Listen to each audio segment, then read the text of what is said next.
serious. It's just really, I catch up with quite a few people, and I think that I would like to share it with other people. So that's all this is about, really.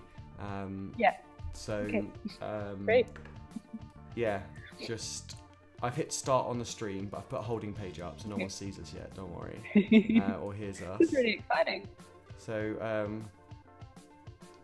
I think they can hear your audio though, which is quite interesting, and mine, funny enough. So they can hear us talking, I think, which is a bit weird. I have another setting I'll have to sort out, but it's fine. I don't want to play with any of the settings now and cause anything to break. So yeah, because I'll have the chat open as well, but I'll hit pause on the video just to save on bandwidth. Okay, great. I think that's it. I'm not gonna wait any longer. I think I'm just gonna put the video out as well so people can see, and we can just chat as normal. Like I said, it's just I've hit it. So that sounds good. So you should be able to see yourself in a second on the stream if you've got it playing, but I would probably recommend hitting pause to save on bandwidth. Now I can't hear you. Oh no, I can hear you. The stress. Okay, so I think hopefully people can hear as well. I'm sure they can. So hit pause. Oh no. Oh.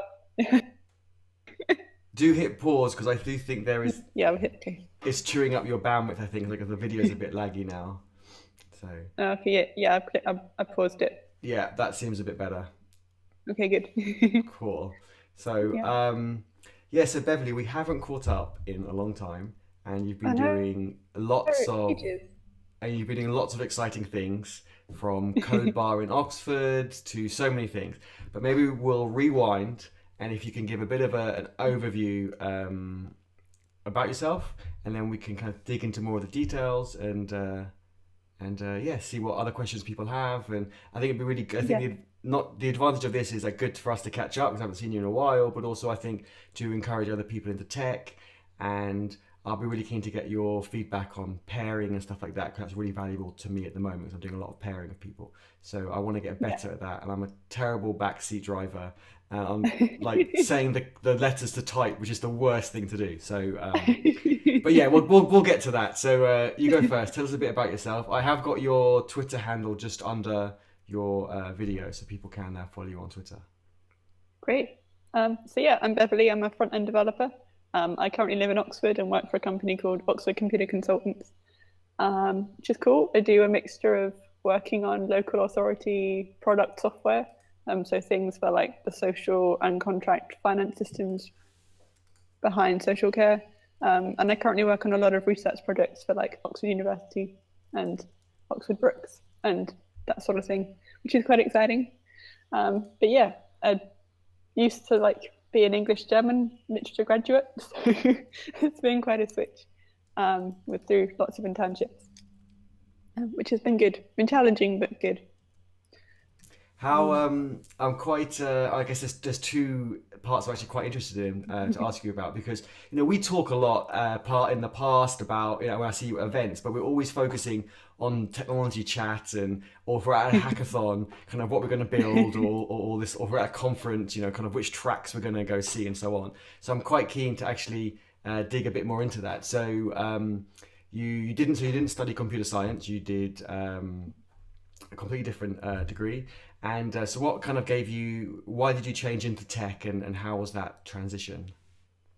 Well, I was always really interested in it. As a teenager, I used to really enjoy altering HTML on different forums, basically, which is really nerdy, but it was really fun. But after that, I found the computer science classes at school, they weren't that interesting. They were writing documentation basically about how to use Excel and PowerPoint, and it was pretty dull. It was over 100 pages that we had to write for our coursework.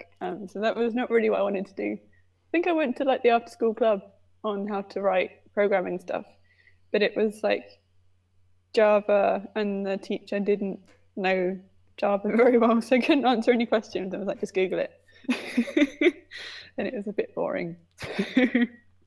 So after that, I was well, yeah, maybe not.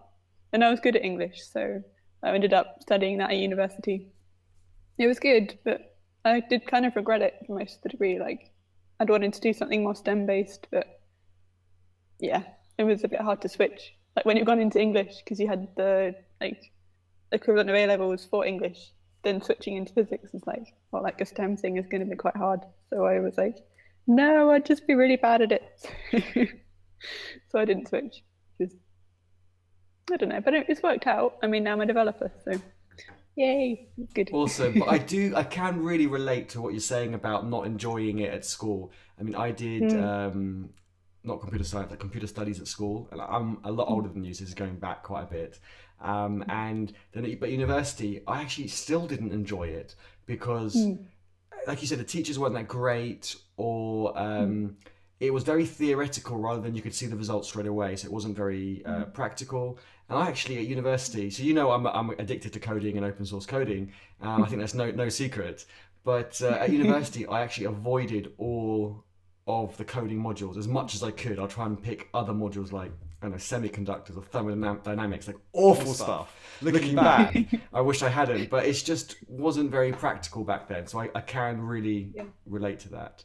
Mm, Um, and I didn't do computer science, but I did do an engineering degree, so it's technical related. I look back and I'm glad I changed into coding, and I guess it's the mm. same for you as well because I see you doing so many Yeah, awesome events that you yeah. must be really enjoying it too. Yeah, like how you're saying about like seeing like rather than the theory, like the actual seeing stuff, like being a front end developer, particularly, you get to see a lot of visual feedback, and that's really nice. Like, so starting out with HTML and CSS, and like you see stuff building in front of you, and it's really cool. And like just seeing it come to life is just awesome. And the community, in Yeah. addition to the technical and creativity side, I think is quite good. So Mm. the community, I mean, for me, the community is probably as important or more important than the tech. That's what I think really kind of Yeah. inspires me, and I get to meet so many amazing people like yourself and so many of our mutual friends. And I mean, we went to where did I see you last? We went to what's the Um, Bletchley Park. yeah, Bletchley Park. That was so fun. So we just grabbed a few of us. We went to Bletchley Park for the afternoon, and I mean, it was awesome. That's That why I was good. love the community. Yeah, it's so nice. I mean, people just do so much, like it's just amazing. Like all the events out there that are organized often like by people who are volunteers because they love it so much. That Code Bar is all run by volunteers, and that's so cool. And yeah, and the Code Bus Girls courses, so they're taught by volunteers. I mean, that's it's amazing just how much how engaged people are in the industry that they'll do that kind of thing. Absolutely, that they want to give back. I mean, they've probably been Mm, helped by somebody else, and they want to give back to the community. And it's kind of this always give forward attitude, which I think is yeah, just amazing, and it's really yeah. addictive. Can you mentioned Code Bar? Can you talk a bit more what Code Bar is and how you got involved into it and what you're doing with it now? So yeah, Code Bar is regular workshops for people who are underrepresented in groups in tech. So like women, people of color, people from the LGBT community can come along and be students, and like people will walk through tutorials with them. So say they want to learn like HTML, CSS, JavaScript, Ruby, Python. There are like tutorials for all of that, and they'll just kind of sit down with someone and work through them for like an hour or two in an evening. It's really good fun. I first got into it when I'd done a course for Code First Girls, and I wanted to carry on learning, so I went along to Code Bar and learned some JavaScript in London. But then I got an internship in Oxford, so I moved to Oxford, and I took Code Bar with me. So that was fun. It's been going about 2 years now in Oxford. It's been 2 years already. I I know. remember when you went for the interview for that. Oh my word! It's been 2 years already. That's crazy. Oh, oh, you helped me out so much with that interview. I remember I'd like broken my thing, hadn't I? And I was like freaking out, and I was like, Eddie, I've broken it.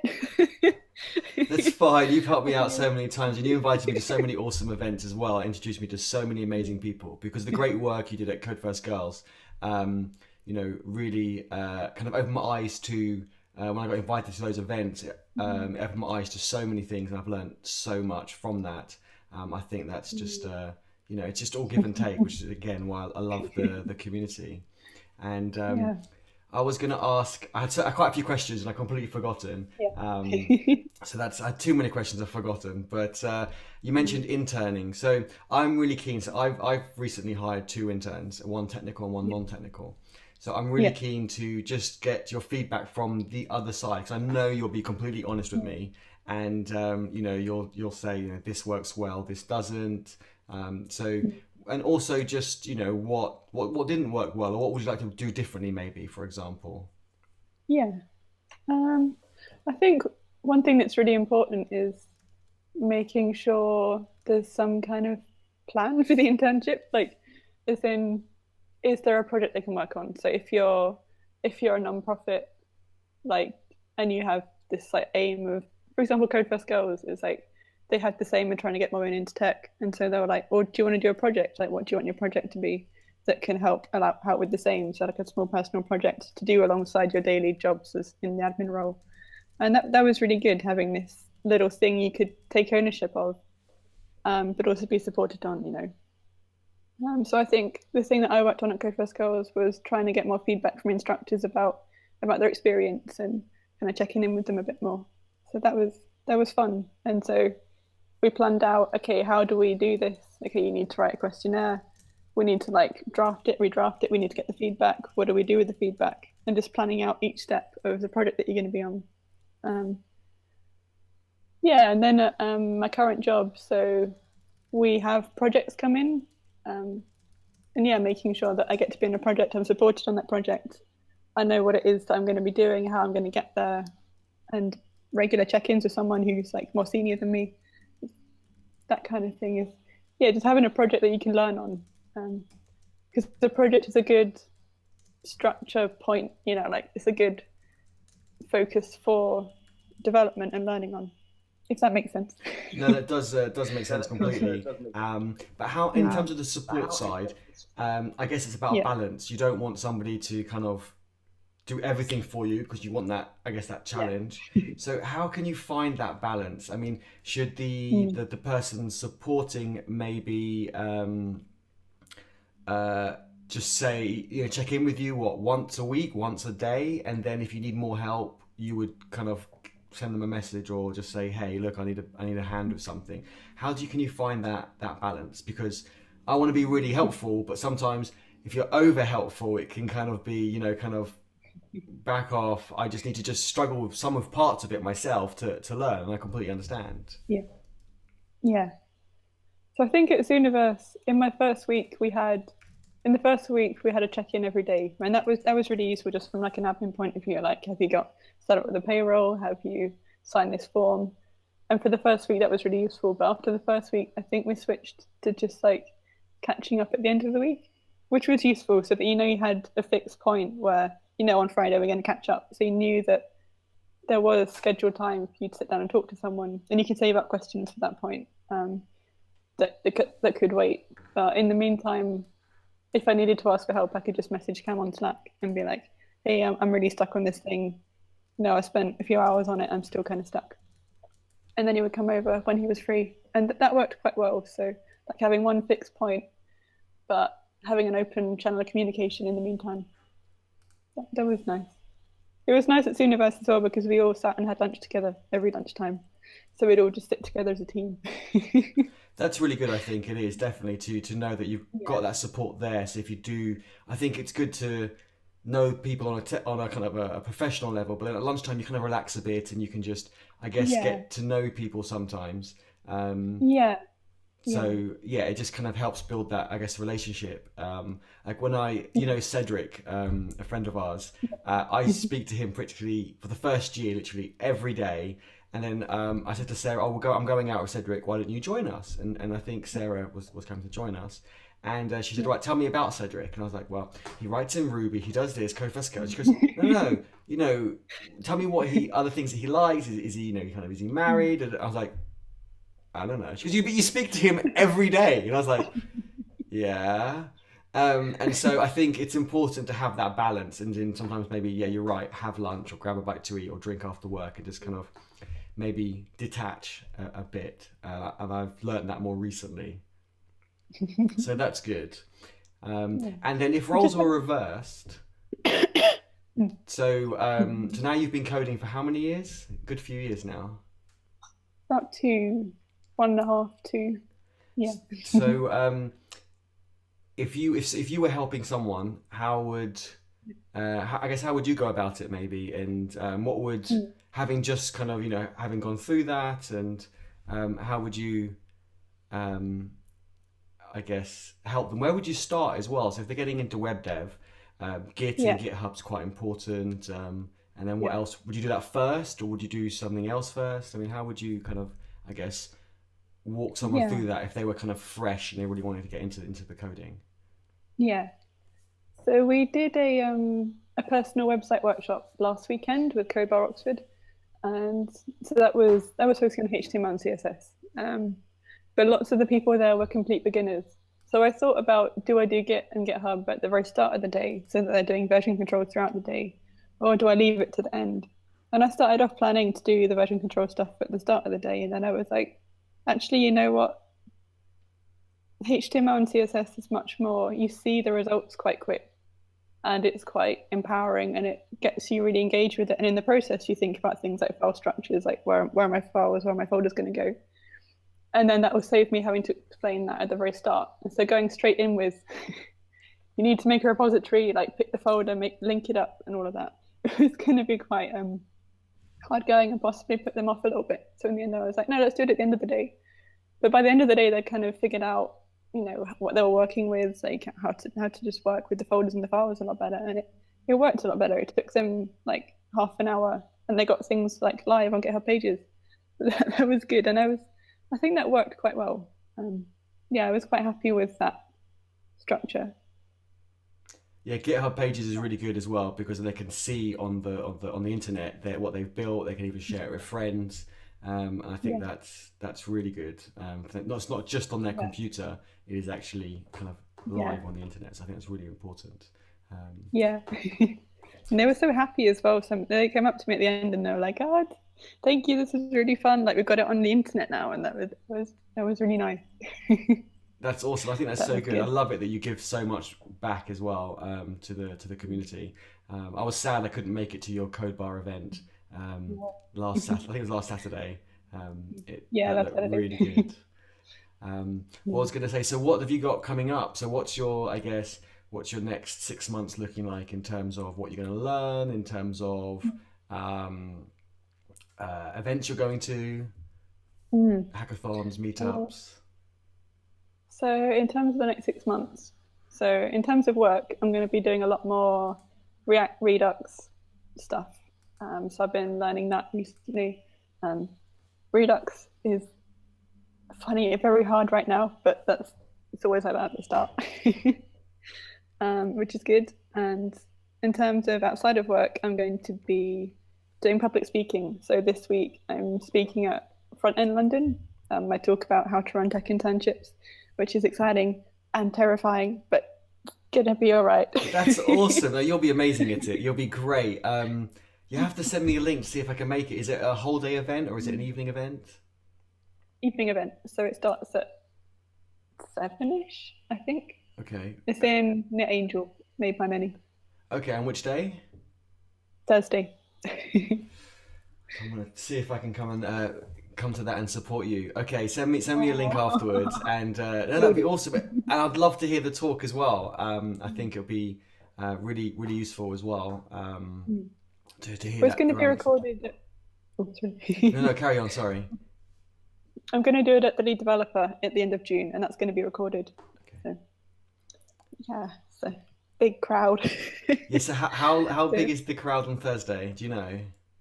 Thursday, about 50 people, I think. If Okay. 20, 30 to 50 people, if I'm remembering the opposite right. But yeah, And then which lead is good. and then lead developer. How many people? Hundreds, I Yeah, I think it's going to be a few hundred as well. Yes, it's kind of the next step up. So that's really good. You'll be fine. think. You'll be fine. I have trouble talking to a camera. Like, I was trying yesterday. So with my new digital SLR that I'm using now, I wanted to try and record a few kind of just videos and put them on YouTube. And Yeah. as soon as I hit record, I couldn't say anything. And Sarah's saying to me, "But you're so talkative." And on stream, you can do it. I said, well, but on stream, it's different. I got people asking questions. It's a bit more of a conversation. But as soon as I'm just talking to this Yeah. camera, I just find it so hard. But I think it's practice, and the more public speaking you do, I think you get better. And I want to get better actually at public speaking as well. So that's something I should probably do later in the year as well. But I'm not ready yet. I'll watch and learn from you, and then you can give me some tips. I'm surprised how much of it is skill. Like the more you think about it, the more obvious that it is going to be skill, but just how to present yourself, how to use your voice, like actually physically, how to use it, and thinking about how you say the words that you're going to say is a lot of stuff that you have to really think about. It's true, and it's to not to go too fast, and or not to go too slow. It's just having that kind of balance, and I guess you want some kind of some peaks in your voice, and then rather than being kind of just flat.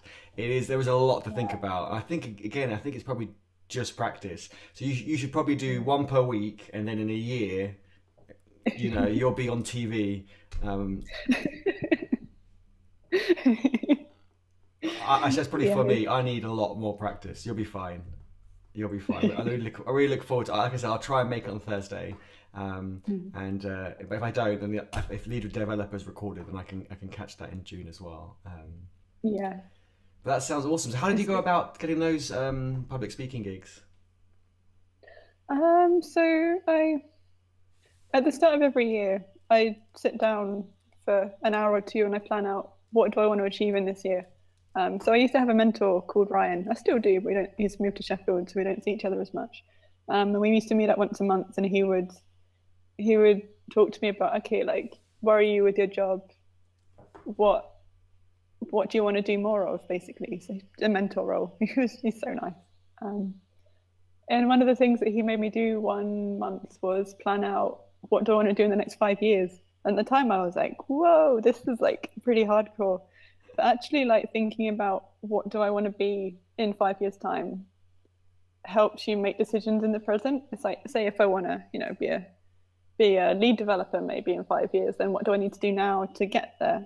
And so I thought that's actually a really good idea. So at the start of each year now, I sit down for an hour or two and be like, what do I want to do this year?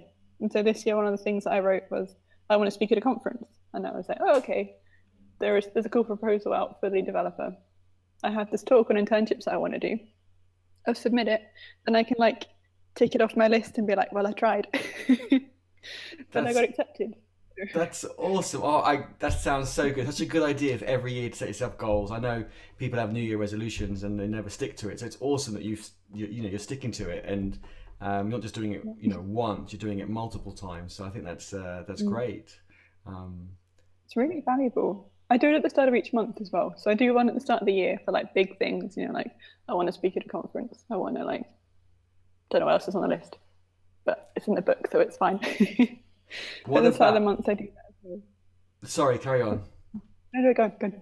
I was just going to say, what about open source? Is that on the list? I think it was. You think it was? You've just broken my heart. Oh my! You're going to see a grown man cry. Again, in addition to the technical issues that we had at the beginning, open source should be on the list for sure. No, I'm teasing. I'm joking. I'll just message you later and say open source. Well, one thing I've been trying to do recently, or one thing I've been thinking about doing, is going through documentation for stuff that I'm learning.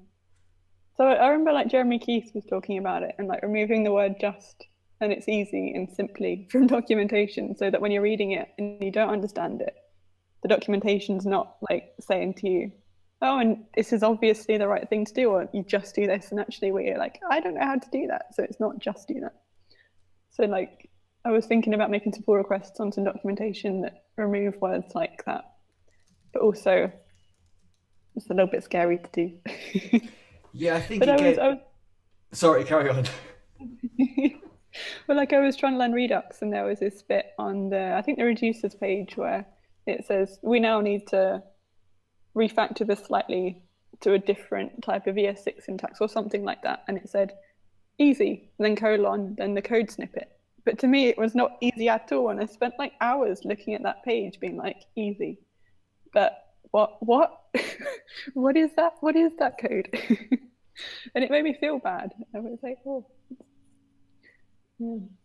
Yeah, I do Yeah, not I like don't the know. word just at all. Even in conversation, in like sprint planning and so on at work with my clients, they do Mm. say just, and I always bring it up and say you can't say just. If you're doing the work and you Mm. say, oh, it's just going to take me this long to do this, that's fine, but Mm. you can't say just for somebody else's work or for a general piece of work that someone else might do. Um, because that really, yeah, really, it's not good. You're belittling someone else's work. And in documentation, I think with code or like with anything, it's easy if you know how to do it. And if you don't know Yeah, how to do it, it's actually really hard. So there's no that middle ground. It's either easy because you know exactly what to yeah, do, you've done it before, or it's hard because you're going to have to kind of read about it, trying to figure something out. yeah, So yeah, just in documentation is really bad. But yeah, anything like that is I think a huge contribution because even writing things in better English so it makes more sense, or adding some screenshots, which maybe it's annotated, and probably usually yeah. missing documentation or incorrect documentation, so the code has moved Mm. on, but the Mm. documentation is just kind of a bit older, so therefore it kind of doesn't Yeah. quite align up. So all that really Mm. help.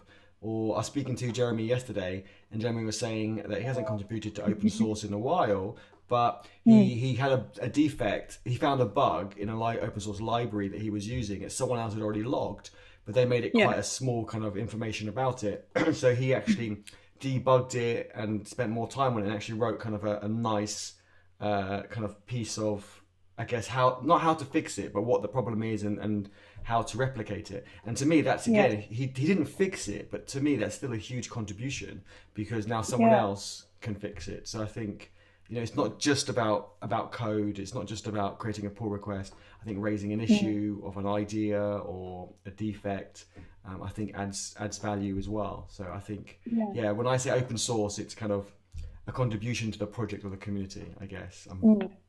a bit overarching. So I'll chase you on that. So every kind of week, you need to just do a small contribution.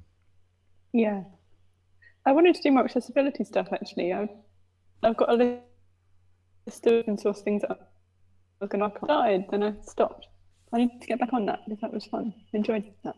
Sounds good. We've got some questions in the chat that I've kind of ignored for the last few minutes. So let's have a look. So I don't know if you can see it, Beverley. I'm just having a look over here. Carr talks about groups are tailored more for either men or women, and then neither are kind of the other group is not so it's not focused on them, I suppose. So with Code Bar, they're looking at the minorities to try and level the playing field. I think which is Wait, important. oh, you've broken up a little bit. What have I Oh done? yeah, your video froze for a second. It's probably my wife. She probably just started watching something on like Netflix or something that's just kind of killed the internet. I was just saying, Carl was talking about. I was asking about Code Bar, if it was focused on minorities and women, and I was saying, I replied saying yes, it was. Mm. And then he says different people learn in different ways. I'm probably kind of chopping out a lot of what he said. But the chat is in the bottom right of the stream for anyone who's watching. Yeah. Anyone else who's watching, do jump in and ask questions as well. And Carl agreed with what we were saying about learning coding at school and at uni wasn't as fun. And then Mm. Evie Brink's asking, can you talk more about the job hunt as a junior? So that's actually a really good Mm. question. So I guess how did you go about it? What were the challenges that you had? I mean, yeah, if you could talk about that process, Mm. it'd be useful for other people who will be in that phase soon. Yeah, it's hard looking for a job as a junior. So I was very lucky with this universe internship in that um, it came through when I was working at Code First Girls and it went out in the newsletter, and I was interested in it. So it said that you only needed to have done things like HTML and CSS, and I'd done that. So I emailed the person running the internship and said, "Well, yeah, I'm interested, but I'm a bit nervous about it because I don't think I'm good enough." And he was like, "What are you talking about? Like, apply. We want to see your application. Like, send one in." And then just yeah, he was really nice about it. So maybe it was lucky that he was nice, but also just sharing that talking to the person. If you're interested but you're not sure about something, then reaching out to them and being like, is this all right? That can be quite useful. Again, it was lucky that Cam was so nice about it. And then after that, so that was a 3-month internship. And then afterwards, I was on the Excuse job me. hunt again. Um, and then I applied to several different companies. And one of them was also computer consultants. And there was a front end developer job on the website. And I was like, well, let's just go for it. um, because I was looking at the criteria and I was like, well, I can't do all of these things, but I'm gonna let them rule me out rather than ruling myself out. So I applied. I applied, and they brought me in, and they had me present some of my work that I'd done before, and they looked at it and they said, well, you're not at a junior level right now, but we'll take you on as an intern. Like, we don't normally do this, but you're here. You come to see us. We're interested in you. We can see that you've got potential, so we'll take you on as an intern. And they hadn't advertised that as a thing that they were going to do, but because I'd gone in, presented to them, they thought about it. That's partly why I want to do the talk about internships, is because I think there's a lot more potential in the industry for them. Like, OCC could run one, and they did, and they had me for 5 months as an intern, and they hired me afterwards. Yeah, but yeah, just go to companies, just like connect with them, speak to them, just go for things, even if you're not quite there yet, because they'll be interested. Um, yeah, I think that's really just work hard. valuable. I think that is really valuable to just, even if you don't, I think there's two really valuable points there. Even if you don't match the full skill set, to apply. And you're right, don't rule yourself out, let them rule you out. And there Mm, also might be a role that they haven't got advertised, but they like the way you present, they get on with you, the chemistry is really good. And they think, you know what, this person would fit well in our team. We'll make a role for them. mm, So I think that's really important. What's the worst thing they're going to say? I guess no, thank you. And you kind of lost yeah, nothing. So I think that's yeah, really really important that you said that. I think I just want to kind of reiterate yeah. how important that is. Um, so But yeah, also on the flip side to that, just to add to that, I think what really helped with that was having Ryan as a mentor. So Ryan was my mentor back then, and having someone there to talk to when it maybe you've applied, you've had an interview, and the interview didn't go as planned. Having someone who's more experienced to go back to and be like, "Hey, this happened in an interview. It was a bit weird. Is it actually weird? Is this me like worrying too much?" And having someone who's more experienced in the industry to like just talk to you about it and say, "Okay, this can happen, but like it's maybe not the best thing to do with an internship position. Like, that's a weird test to give someone. Just having someone to talk to and to give you that feedback from a position of more insight into the industry is, yeah, Brian was fantastic. Like, can't praise him enough. He was so valuable to that entire year of my career. Yeah. Mentorship is awesome. Really recommend it. so okay, that brings me. Sorry, carry on. You're going to say. With Ryan, I just emailed him. So he ran JS Oxford, and I'd been to a JS Oxford event. So there was a JS Oxford event. It was on, like, it was a building the game of life or something. And I saw it, and I emailed the event organizer and said, okay, I'm not very experienced. Is it all right to come along? And he was like, yeah, no, sure, come along. And on the day, he made a note of being like, hey, you came along. Like, how are you doing? It was really nice. And so we got to know each other through that. And then after that event, I think I emailed him and said, well, I'm looking for a mentor. Like, you're awesome. Do you have any like mentor? Like, do you have time for a mentee at the moment? And he was like, actually, yeah, I do. Yeah, sure, why not? And yeah, from there on, just kind of, yeah, it's been really good. We're good friends now. Yeah, just reaching out to people. It was nice being asked if you want to be a mentor. I think so. I think it's a huge compliment. Absolutely. Also, I guess my view on this is actually slightly different, and it could be um, for so many reasons. But my view is, I don't think I ever had I mean, things might have been different when I started. I don't know, but I never had a one mentor. But I believe everyone is my mentor. I really strongly believe that, because even just recently pairing with my tech intern, I've still learned so much about so many different things, because she's studied law, and so she looks at things in a very different way to me. Um, and I don't know why my video has just stopped running. I bet you my Oh, no. camera has turned off. That's really good. I thought I set it. Beverly, you can still see me because I'm using a Yeah, different I can. camera for you. Okay. Um, Oh, right. Technologies today has not been a good tech day at all. I left the camera on yesterday for like an hour and a half to make sure it wouldn't turn off, and obviously turned it off. Anyway, carry on talking, and just give me a second while I kind of have a fiddle with the camera and try and get it back on. Yeah, you're right. You learn from lots of different people. Um, like I had one formal mentor, but actually there were lots of different people who I'd ask questions of on quite a regular basis, and having, because there are so many events like Code Bar and Code First Girls, you go to these events and you meet people, and you build up this network of people that you can just talk to and ask questions about. And I've learned a lot from being a coach myself. Like you're saying, you learn from other people. And that's one of the nice things about people who switch into the tech industry is that they bring in these different skills. Like you're saying, this person comes from a law background. That's a really interesting perspective to have.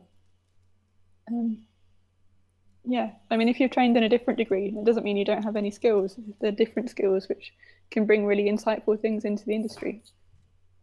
Which I think is really valuable. I really strongly believe that it's having a different view on the problem, looking from a different angle, adds so much value. If you have someone else who looks at it the exact same way as you, then they're kind of confirming what you said, which is not really confirmation. You want them to look at it from a different point of view and either challenge it or confirm it and so on. So I think that's really important. Yeah. Well, what else? Like I said, I had a few questions, and questions are kind of. I'm getting more questions as you talk, and I'm kind of forgetting. And the camera dying did definitely put me off. I was like, no. Technology. We've been on for just over 30 minutes, so it must be the 30-minute timer that turned off. But I swear I had it on for like an hour yesterday, and it never turned off. So I don't know what it was. It's messing with you. Yes, the technical fun that we've had today. I can't believe it took me 30 minutes to set up the stream, but yeah, I feel bad for taking more of your time. Are you still okay for time? Yeah, definitely okay.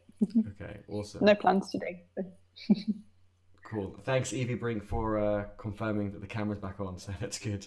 What I was going to say, no plans for today. I can make some plans for you. Right, open source, coding, let me think. There's loads of projects. I know a really good project that has a logo like this.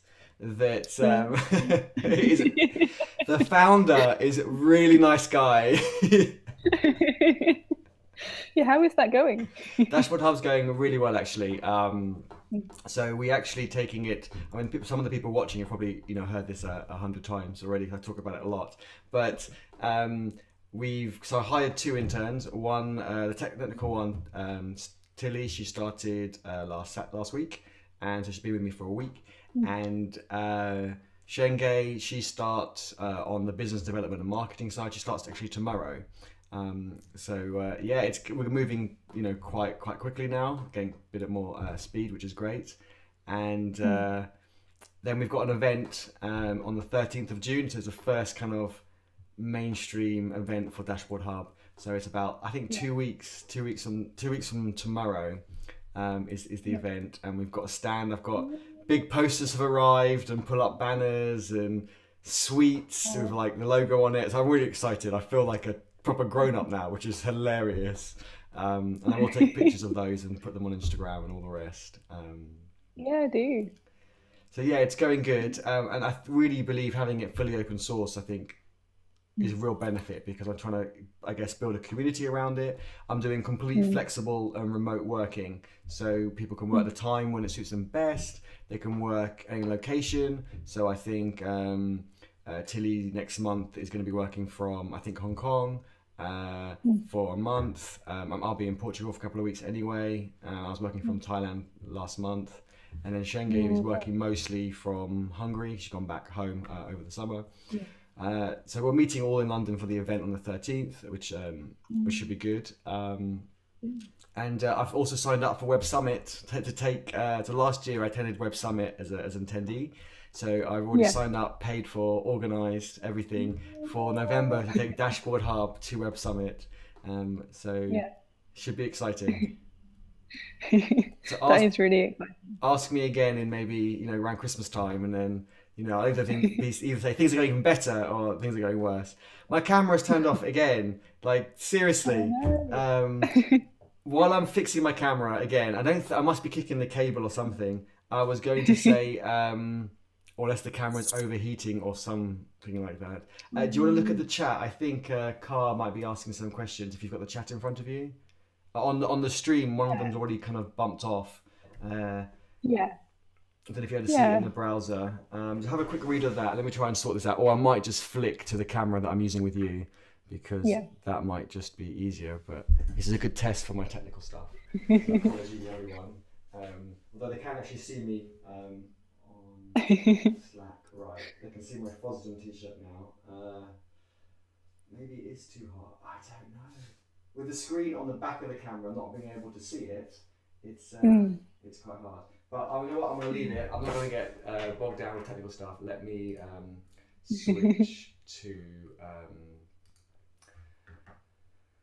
switch to getting that. Bear with me. But you carry on talking. Don't Yeah. carry on talking, typing, whatever you need to do. I mean, with the gender stuff, I don't actually identify as female. I'm non-binary, and so I always I always try and look at people in terms of the characteristics that they have, rather than the gender role that they have. Um, and I feel like saying that women are X and men are Y reinforces this idea that women should be X and men should be Y, and that can be harmful. Like the other day, someone casually said, "Oh, like women gravitate towards front end development because they're more creative," and I found that a little bit offensive because it's not predefined like that. It's not. You're not defined by that.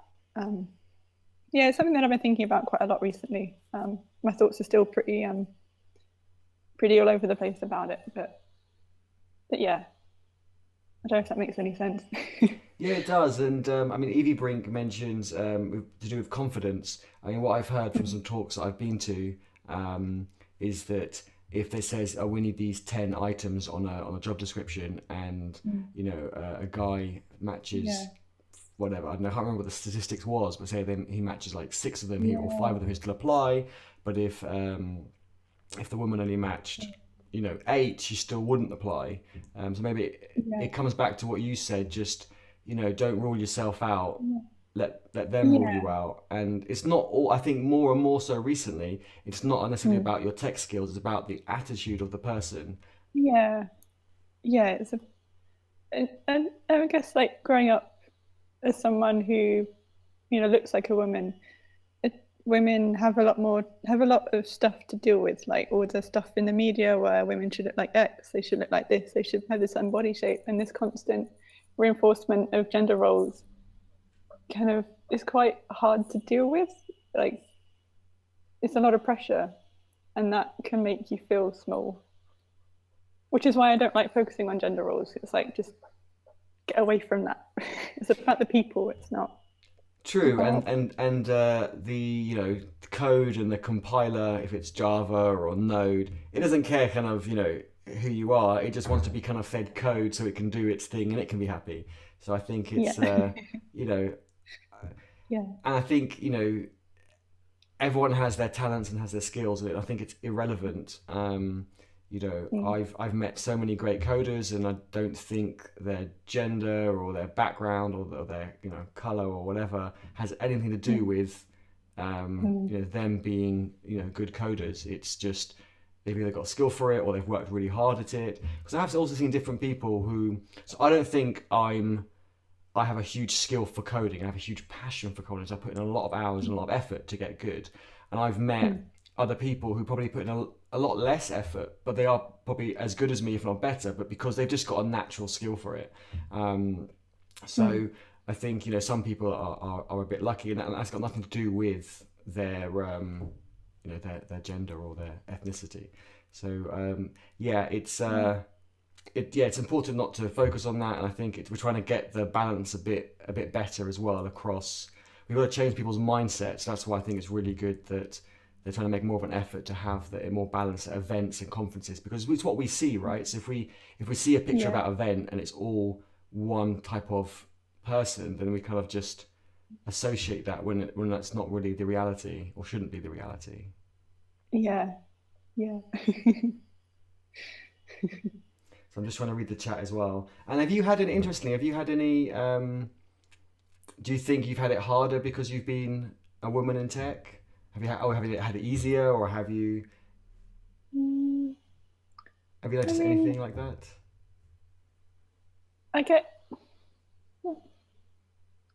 I mean, there are so many organisations like Code First Girls which are open to people who are female and non-binary, and Code Bar again is open to a wide variety of people who are from underrepresented groups in tech, and so you have you have that community which is very supportive and open to you, but at the same time going to a conference which is not very diverse, and all of a sudden you're the odd one out is it's very uncomfortable. Um, Very, very uncomfortable. And I remember I went to one conference and I was stood in a queue to get in, and I was the only person who looked female, like out of literally the entire line. And I was like, oh, I feel weird.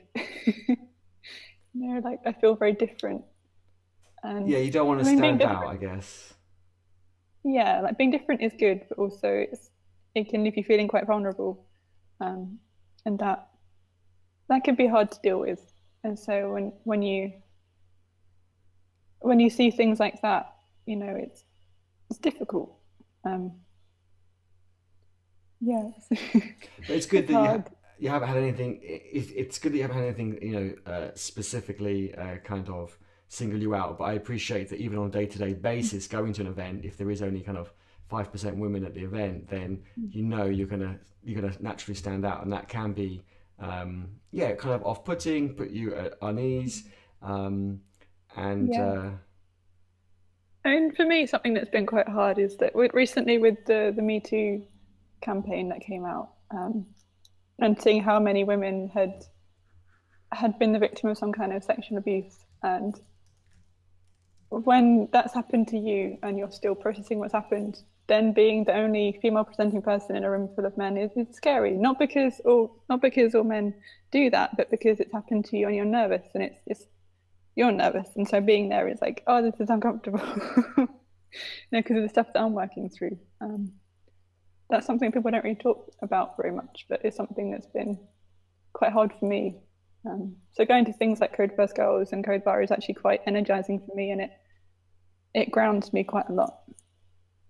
But yeah, that's just me and where I'm at. I think it's really interesting to hear, and also it's also, I find actually the communities that are promoting kind of women in tech, like Code First Girls. I can't think of the other one, the other few, Geek Girl Meetup and so on. But I like the way they're focused on women and minorities, but they're not 100% like strict on it. So I really like it how Yeah, they've included me at some of their events and allowed me to learn and understand, because then I can go away and I can share that with some other people. Because if you don't have yeah, that, if you don't have people learning, understanding, there'll be always that kind of us and them, maybe not intentionally, but just because it's just not used to it. So I've really impressed with Geek Girl Meetup. They run women only events, but I think they sell I think about 80% or 60% of their tickets, and once they've yeah, sold that to women, then they open it up to the men, and I think that's actually a really interesting concept. And yeah, Code First Girls have always been really inclusive with me, and I've just met so many yeah, amazing people.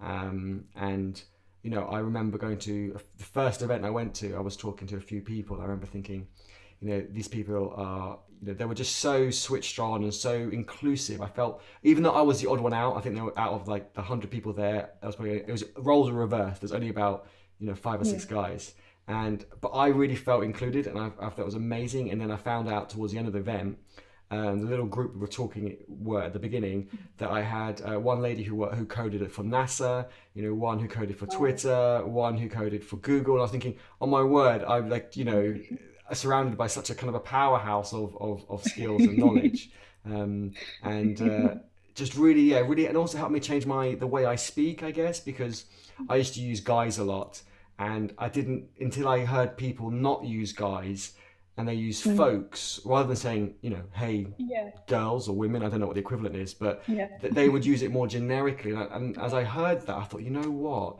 There's actually being exposed to that was really beneficial to me. And then now, when I have meetings or events and someone says guys, I try and like politely just correct them and say it might be better to say folks or something else that isn't gender specific. Yeah. Evie was asking the question about imposter syndrome. Have you overcome that, and talk a bit or explain what it is, I suppose, first for Yeah. the people who don't know, and then just what your experience with it. So just feeling like you don't belong, that you shouldn't be there, like you somehow got in, but you shouldn't actually be there. You're no good at your job, and that you're going to get found out. Some of the feelings of it, I get it quite a lot, especially at the moment, because my job's just gotten quite a lot harder with a lot more JavaScript stuff. One thing that helps me is I've got a work wife, and we talk quite a lot, and she feels quite similar to me a lot of the time. Just having someone to be like, I think I'm doing kind of bad, and she'll be like, no, you're not, you're doing fine. Just having someone who's got a more objective view on it, who can be supportive, is quite useful. But also, you don't always have that. So one thing that does help is writing down things that you've achieved. I'm not very good at doing that, but I remember I saw it from that advice from a talk that was done at a Code Bar Monthly, I think. Someone saying just write a log at the end of each day about, today I wrote this feature. Today I wrote this bit of documentation. Today I passed a code review. And then you build up this list of things that you did and you achieved. Yeah, that's really helpful. I do that quite a lot. I think that's good, and I think it is good. And do you do that privately? I mean, would it be beneficial to? That's something that can be shared, maybe open source again, or is it something that's quite private that you would want to keep private? I don't know. I'm just kind of trying to get an idea. Yeah. I do it privately. Yeah, I normally do it privately because I would worry that it'd be coming across as like bragging if I put it on like social media. But then maybe that's just me being like too subconscious about it. I don't know. Depends what it is as well. Like if it's work sensitive stuff, like you're on a classified project, then you don't want to be like shouting about what it is that you're doing. True. I mean, you keep it maybe generic, I suppose. If I don't think that should be a blocker. I mean, if you wanted to keep it if someone wanted to keep it private, then that's different. Yeah. And if the blocker was because it's work sensitive, then we can generalize it a little bit and not have any details in it. I mean, Carr mentions that guys overestimate themselves and females underestimate themselves, and I think that's really true as well. I mean, I interview a lot of people, and this is not an interview, this is a catch up and a discussion, but in terms of hiring people, and the amount of guys, and I'll probably get lots of comments from guys, kind of flaming me now, but it's true. I've interviewed hundreds of people over the years, and guys will always say yes to almost everything, and when you kind of dig a bit deeper, you say, well, how did you use this? When did you use it? They'll say, well, at a hackathon on a weekend, I used it, so I'm an expert in it. I'm thinking, yeah, no, it's not what I think. Where I've interviewed women who have maybe used it for 6 months or a year and say, yeah, I don't really know it. I'm thinking, wait a second. So you've got to take, generally speaking, not everybody. I actually think, I actually had an unofficial mentor many years ago at the beginning of my career, a great guy. And one of the things that he told me was that I can't draw on my screen, but if you think of a bell curve, so it kind of on the sides it's quite low and it kind of goes like this. He was saying if you start from the left, so if you have time along the bottom and then along the side you have confidence. He says you learn a little bit, you're not so confident. You learn a little bit more, and you get a bit more confident, and you start learning only a little bit, but you get even more confident with the little bit that you learn, and then it goes all the way up. And as you learn even more, you start kind of going over the top and saying, actually, I don't know very much. And you learn even more and you start coming down the other way and you start going, actually, I know nothing. And then you go learn even more, and you go, you know what? Actually, I really know nothing. I mean, that's the way I feel, and so I think I'm kind of coming over the other side, which is not good as well, because you kind of see that balance. And I think working with people and in the community, being within the community, you can kind of, I think they'll be honest with you. I mean, people will be honest with you and say, well, maybe you need to do a bit more of this, or actually, no, you know what, you are really good at this. And I think, like with everything, it's just having that balance, but it's really hard to get to that, I think. Yeah, it's tricky. It's a difficult one. Yeah, it's a really difficult one.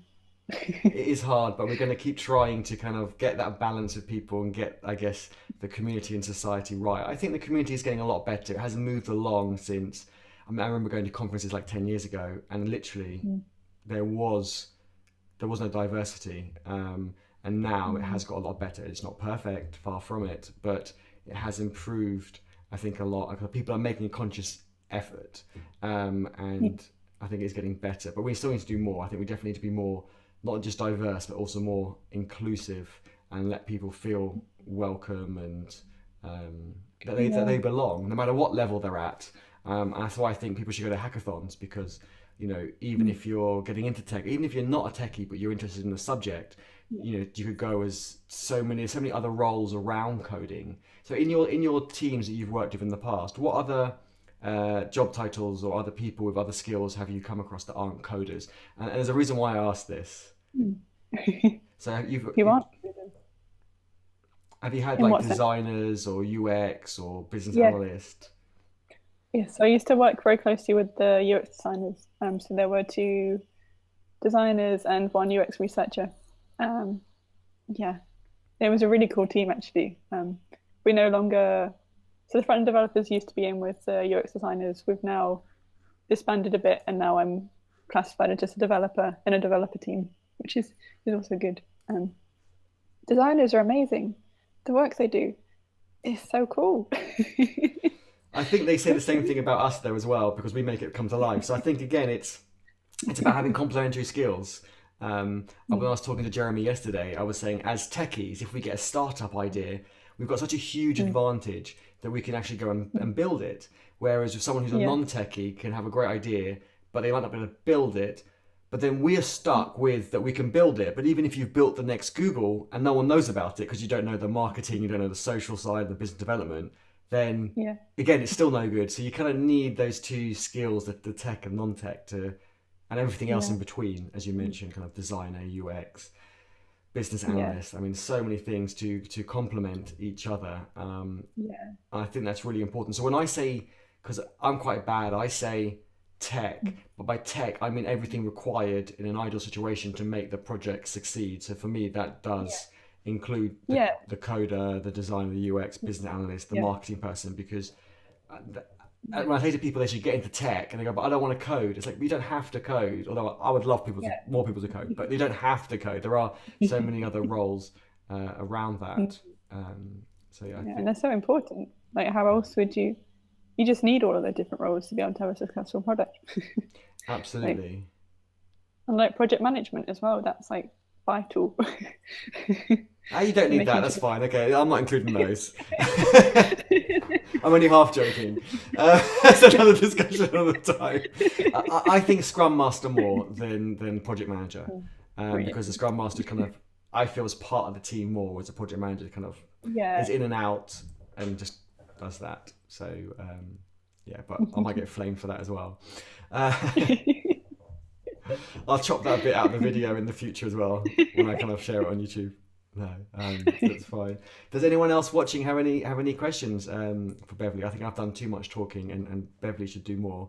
But I'm also conscious of the time. We've been going for about an hour, so I'm thinking kind of let you get on with the rest of your day soon, so you can do all that open source coding that I know you really want to do.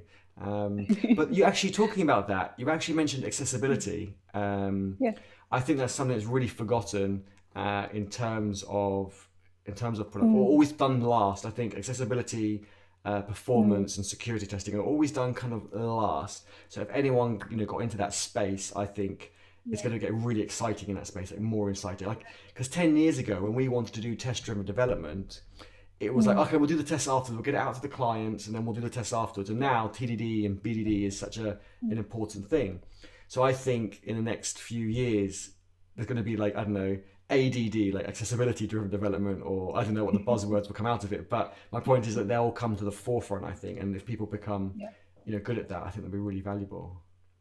Yeah, I mean, accessibility, a lot of it comes down to things like, as a starting point, like just writing good HTML5 is a huge part of accessibility because of the semantics of those elements, which are important to screen readers. Screen readers aren't like they're only like a few percent of all users who are actually, need accessibility requirements on websites. But it's such a broad spectrum with accessibility. I mean, there's no way of catering to everybody. So you really need to think about who are your users, who do you need to specifically think about when you're doing an accessibility audit or writing code from an accessibility point of view. It's a fascinating topic. I love it. It's just really fun. I think as well from like an English background, I really like thinking about what do words mean. And then HTML5, a lot of that is like, what is a section? What is an article? What would we consider an article element? What is part of the header? What belongs in the footer? That sort of stuff I really enjoy it. I think so many projects would benefit from, from having, having that added as having someone to look into that and add that. I think it's such a huge value. So yeah, definitely keep pushing that forward, and it will be I think massively beneficial.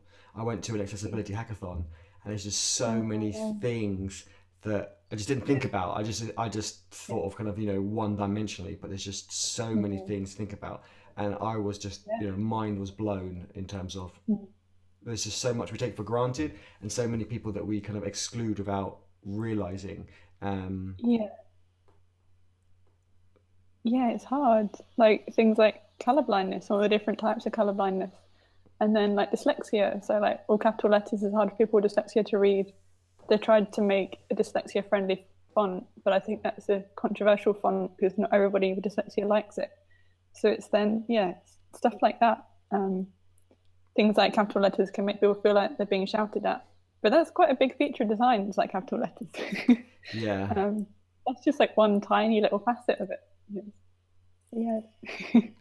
When you think about how important the web is becoming, how the Amazon, I went to a conference and someone had recorded somebody using Amazon, and they were unable to use anything other than the tab key because they had some kind of like motor impairment, and you couldn't actually access the something really big like the search bar on Amazon by keyboard.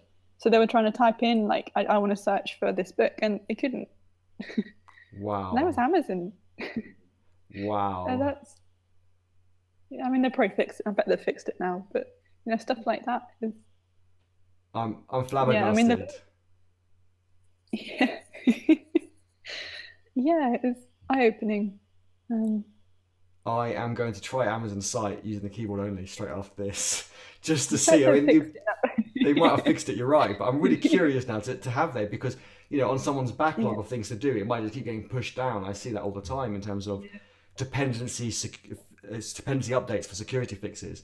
It goes into next sprint at the top, but as new work comes in, it gets bumped down. It eventually makes its way into the top. New work comes in, it bumps down. It kind of never gets into the sprint.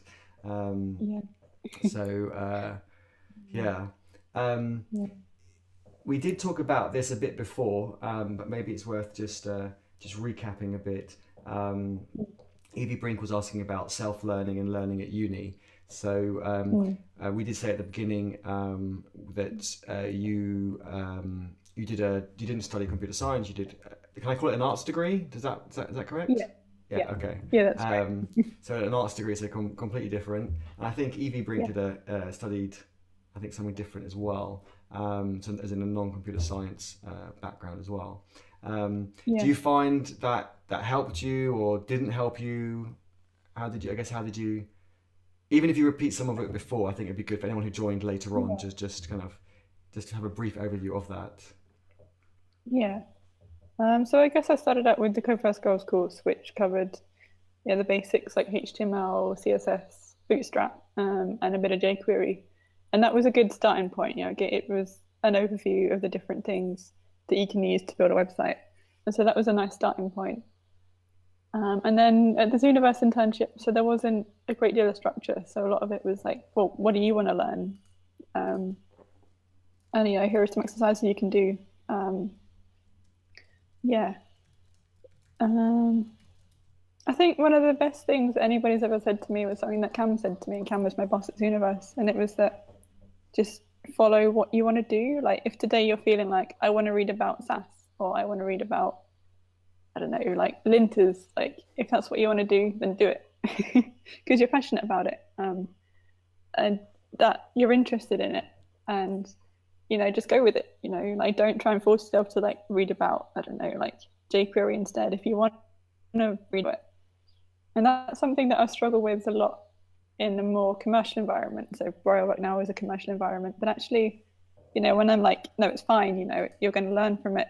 You need to know this anyway for this project, so just do it, that actually helps me work better. But it's difficult. It does have to be, within reason, if that makes sense. But yeah, just following what you're interested in, because that's just the best way to learn. You're being driven there, just go with it.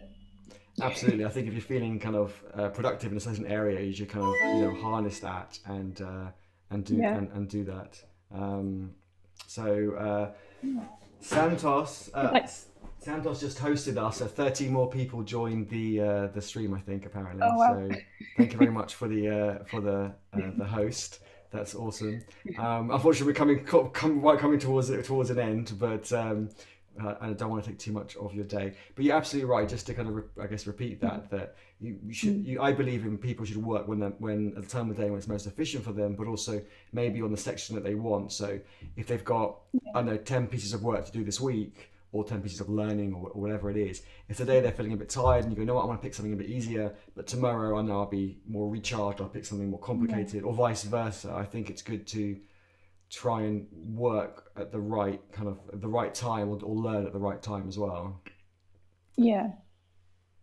I can't pronounce. Sorry. No, you carry on. You carry on. I'm like, sometimes you've just got a gut feeling about, I want to read about this thing today, even though it doesn't feel like it's related, but actually it is related. So yeah, it's like, for example, I was learning about Redux and I was getting really confused about it. And I was like, I don't understand what's going on here. And I was kind of stressing out and being like, right, just keep reading the documentation, keep reading it, it'll make sense. And it wasn't making sense. And I was like, well, I kind of want to read about ES6, but I'm not sure if that's going to help. And for a while I was like, no, don't do it. You're supposed to be learning Redux, just focus on Redux. Then after a bit I was like, okay, let's have a break. Let's read about ES6. And actually that was the right thing to do, because a lot of the Redux stuff is ES6. And so it actually made a lot of it make sense. So just going with your gut and learning like that is really useful. Do you find, in addition to reading, that it's useful to actually create a little prototype project and just try and build something and do something? Yes. Yeah, just reading documentation, it doesn't always help. You have to actually practice it. Like put it into your own words. Make sure actually using it and doing it is a good test of whether or not you can do it, or explaining it to someone else. Actually, like if you can explain it to someone else, then you have to understand it really well.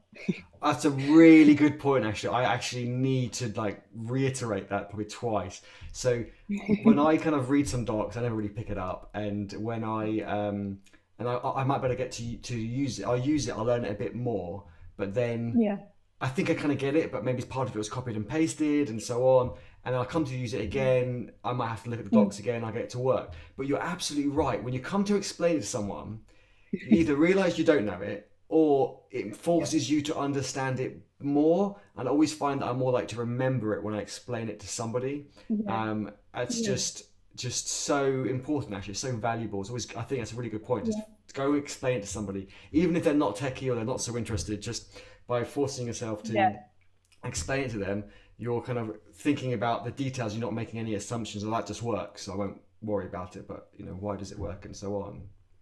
Yeah. Like at work, I set up this thing called the knowledge share, where you can present something to the group. So there's about 20 of us in the office, and the idea is that there are 2 10-minute lightning talk slots at it. So it's a chance for you to practice public speaking in front of like the office, so in an informal setting. But also when you have to speak about something to people, you have to really know it. So yeah, that's been quite nice. And actually it's really opened up the culture in the office, which has been really good. Quite happy with that. So is that now we all know. Oh, sorry. Well, so like now we all know a lot more about what we all do, and because before in an office it's quite easy to be kind of siloed into stuff. They're in that team, they're in that team. You don't really know what people do, but when you come together and have this kind of speaking corner slot, you actually start to understand. Oh, they do this thing. Actually, that's quite useful to what I do, and then you start talking more.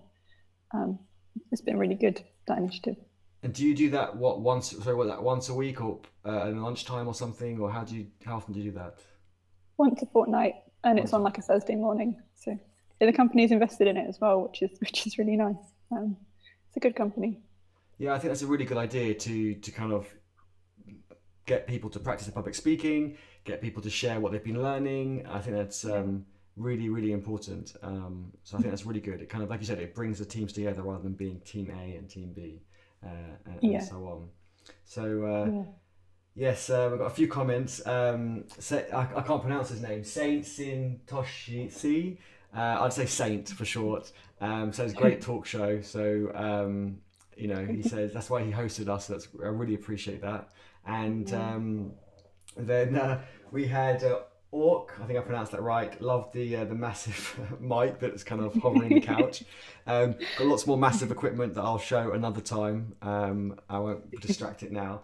And then, Evie Brink asked another good question, which is, what sort of projects did you build when you started to learn to code? So what's a good project? Would you build your own blog? What would you recommend someone builds? And this is probably the last question because I'm looking at the clock and I've had your time for quite a while. So things that so at Zooniverse, I built this to-do list app, which is a fairly like generic learning project. It was good. After that, I tend to build things that are really silly because you work on fairly serious products. Having a break and being like just making something really silly actually makes you relax a little bit about it because it's like. So one thing I made was this. Well, one thing I'm in the process of making is this like ridiculous goose quiz tutorial thing where you like. It's a React app. So you have like information about different types of geese and there are like angry geese pictures everywhere. And then there's going to be a quiz. So on the quiz, you're like, what type of goose is this picture? So that's going to be a good chance to practice, like a bit more JavaScripty stuff. But that's awesome. I think that's good. I think, like you said, it just kind of makes it more fun, a bit of a break from the norm, and you're still pushing your skills forward. My question on that is it open source? It is open source. Yes, okay. I'm not going to cry now. You've made me happy. So that's good. So kind of kill 2 birds with 1 stone, right? You're doing some open source work, which is really good for your CV. I'm not going to go too much detail of that now because I'll do that another time.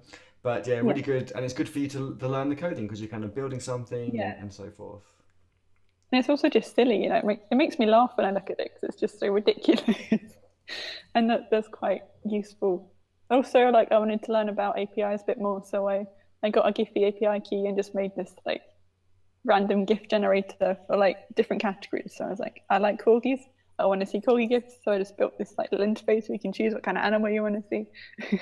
Nice. And that's like GIFs are good. So that was quite fun. But yeah, something that's just fun because otherwise it just gets a bit hard outside of a day job, I find. But yeah, then that's me. So we recommend, or you recommend, people doing fun side projects, open source on GitHub. So it's just, it's not so serious, and I think that's really good advice to kind of close on. So everyone who's watching, I want to chase you kind of every week to make sure that you're doing open source work. If anyone seriously wants me to chase them, There's a link to the Discord below. Do join the Discord. We use that to chat. It's like Slack. We do use it to chat between streams. And if you let me know your GitHub account, I will chase you. And if you want to follow Beverley, her Twitter handle is under her video at the moment, which is at webdevbev. I think I said that right. Hopefully I spelled it right as well. And do follow her. She does lots of awesome stuff on CodeBar and lots of events, and is talking at London. What was the event this Thursday?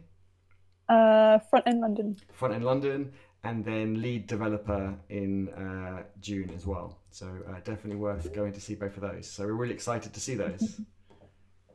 Oh, thank you for having me. It's been really fun. I really enjoyed the catch up, Beverley. We shouldn't leave it so long, and we should chat more. And I'll hopefully see you at more events. I'm actually applied to go to a hackathon in a few weeks called Hack the Gender Pay Gap. Gender pay gap. So it was quite interesting. Yeah. So nice. I think you should join too if you're not too busy. Yeah. Is that the CodeBar one?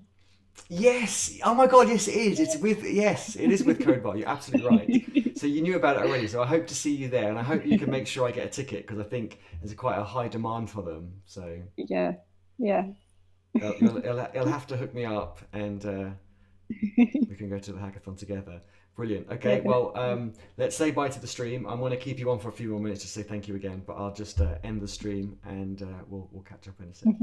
So bye everyone. Thanks for tuning in, and we'll chat to you all soon.